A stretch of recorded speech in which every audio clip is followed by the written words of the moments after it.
Assalamualaikum warahmatullahi wabarakatuh. Hamdan wa syukranillah, wala haula wala quwwata illa billah. Salatullah wa salamuhu ala rasulillahi Muhammadin sallallahu alaihi wasallam. Safa'atuhu minad dunya ila yaumil qiyamah. Amin. Amma ba'du. Yang saya taklimkan para alim ulama, para kiai dan ibu nyai, hadirin, hadirat, samiin, samiat, para pemirsa rahimakumullah. Puji syukur marilah kita panjatkan kehadirat Allah Subhanahu wa Ta'ala, karena berkat nikmat dan karunia-Nya semata kita bisa melaksanakan aktivitas hari ini dalam keadaan sehat walafiat. Alhamdulillah, summa alhamdulillah. Shalawat dan salam mari kita haturkan, kita sanjungkan kepada junjungan kita Nabi besar Muhammad sallallahu alaihi wasallam biqouli Allahumma sholli wa sallim wa barik alaihi wa ala alihi. Mudah-mudahan kita semua tergolong sebagai umat beliau dan mendapatkan syafaatnya besok di yaumil qiyamah. Amin ya robbal alamin. Hadirin hadirat rahimakumullah, pada kesempatan bulan Ramadan yang suci ini, marilah kita berlomba-lomba dalam kebaikan, fastabiqul khairat, menambah iman dan takwa kita, menambah amal-amal ibadah kita di bulan Ramadan ini.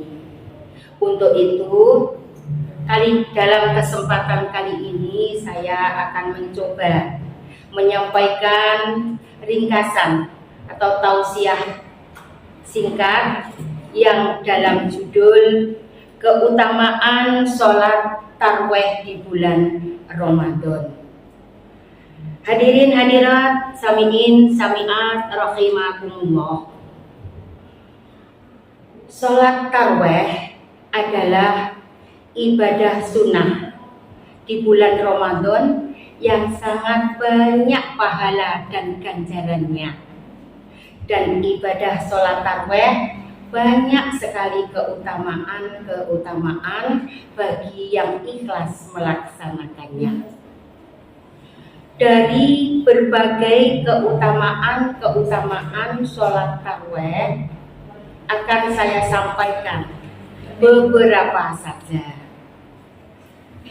Keutamaan yang pertama, hadirin, yaitu sholat tarawih itu menjadi ladang pahala dan diampuni segala dosa. Bagaimana dengan disebut ladang pahala? Nah, otomatis kalau kita melaksanakan sholat tarawih, itu waktunya kebanyakan dilaksanakan setelah selesai sholat isya.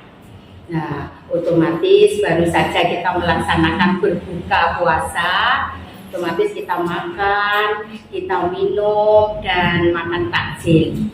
Nah, perut kita terasa, ada yang terasa kekenyangan, cara Jawane kewareken.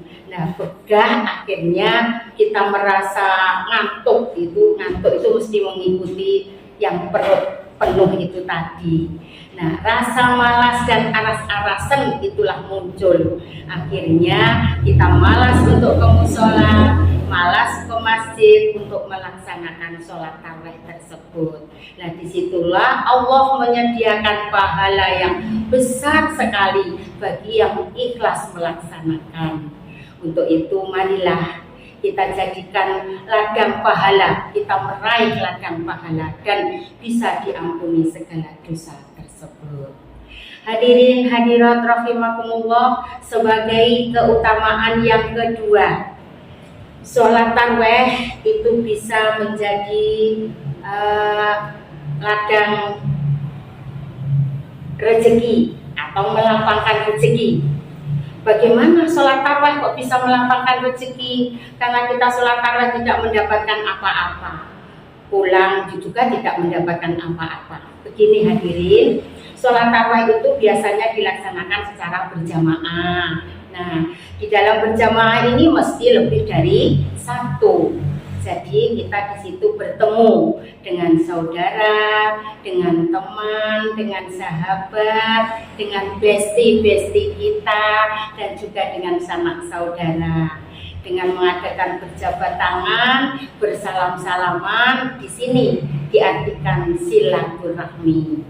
Nah, salah satu dari berkah atau pahala silaturahmi ini adalah dipanjangkan umurnya dan juga dilapangkan rezekinya. Marilah di sholat tarawih jadikanlah ajang silaturahmi, jangan ajang ngerumpi. Nah, bagaimana ada yang dijadikan ajang ngerumpi atau kesempatan ngerumpi? Nah, untuk itu kadang kita tidak terasa salah niat. Otomatis kalau kita salah niat juga salah berbuat. Ketika kita sholat tarawih, karena kita sudah niat sholat tarawih itu tidak terasa noleh nganan, noleh ngiri, di sela-selanya kita tanya kepada bestie kita, awakmu apa wis tuku klambi bodo, apa wis tuku jajan bodo. Nah, disinilah salah niat. Nah, maka dari itu biasanya juga tarawih itu kadang hanya dijadikan pantes-pantesan. Pantese lek awan poso, lek bengi ya tarawih. Nah, pantes yo tanggaku yo padha budal. Lingkungan saya berangkat sholat tarawih kok saya tidak. Nah, itulah di pantes-pantes nih akhirnya kita salah niat.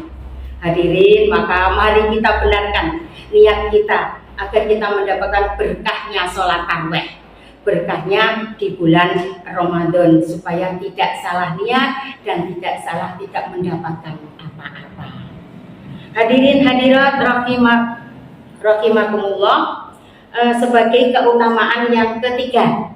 Nah, sebagai keutamaan yang ketiga adalah meningkatkan kesehatan lahir dan batin. Bagaimana dengan meningkatkan kesehatan lahir dan batin? Nah, kalau kita amati sholat tarawih itu beberapa rakaat. Nah, kalau gerakannya kita laksanakan dengan benar, bisa gerakan-gerakan itu menyamai olahraga. Kalau kita laksanakan dengan rutin, dan disitulah arti dari menyehatkan lahir. Jadi tubuh kita bisa sehat. Nah, yang seterusnya, secara akal, kalau baru makan dan perut itu menjadi penuh, kalau kita pakai dengan gerakan-gerakan sholat tarawih yang benar, otomatis di sini makanannya toto atau teratur dan akhirnya tidak begah lagi. Nah, itulah yang dinamakan sehat lahir, sehat tubuh kita. Nah, sehat batin bagaimana? Kalau dilaksanakan dengan ikhlas, dengan tenang, dengan ridho, dan tidak merasa sambat, tidak mengeluh karena sholat tarawih yang banyak rakaatnya. Disitulah kita menemukan ketenangan jiwa, hatinya jadi adem, tentrem, dan yang nomor satu bahagia. Nah, itulah yang disebut dengan menyehatkan lahir dan batin. Hadirin rahimakumullah, untuk itu marilah kita raih bulan Ramadan ini yang penuh dengan kemenangan, penuh dengan keberkahan, dan kita raih amal yang sebanyak-banyaknya. Yang paling penting, mari supaya kita diterima semua amalnya di sisi Allah. Kita berdoa, selain berbuat, dan kita berdoa kepada Allah, mudah-mudahan Allah Subhanahu wa Ta'ala melipat gandakan perbuatan-perbuatan baik kita semuanya. Amin ya robbal alamin. Demikian yang bisa saya sampaikan. Santen toyaning klopo namung semanten atur kawula. kupat disigar dadi 5 menawi wonten lepat kula nyuwun ngapura. Sebelum saya akhiri, mari kita bersolawat asli terlebih dahulu biar mendapatkan berkahnya bulan Ramadan.